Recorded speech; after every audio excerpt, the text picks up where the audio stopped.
È stato uno dei 3 figli poco prima di mezzogiorno a trovare il corpo senza vita del padre, 55enne di nazionalità serba, in casa nella frazione di Preara, Montecchio Precalcino.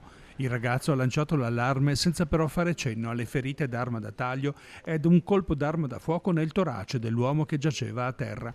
Sono stati i sanitari del SUEM, che hanno potuto solo constatare il decesso della vittima, a fare intervenire i carabinieri. Sul posto anche i tecnici medico-legali e il sostituto procuratore Alessia Grenna per fare luce sull'esatta dinamica della morte. Al momento nessuna ipotesi sarebbe stata scartata. L'uomo in passato sarebbe stato allontanato dalla casa dove viveva con la famiglia per comportamenti violenti. Ultimamente si sarebbe anche malato, come conferma uno dei figli.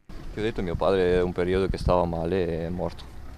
Una tragedia ancora avvolta nel mistero, ecco perché al momento restano aperte tutte le piste, anche quelle del gesto estremo nella casa posta sotto sequestro.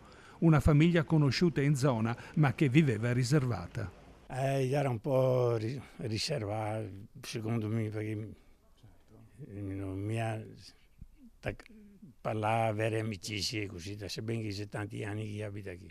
Mi tendevo a fare i miei, gli affari suoi. Quindi l'ha sorpreso questo gesto? Non si mi avevo sentire certe robe fuori dalla porta di casa. Conoscevo la moglie, da lei no.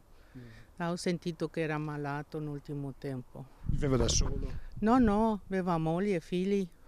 Un gesto che potrebbe essere anche... No, non lo so, non posso dire niente, mi dispiace.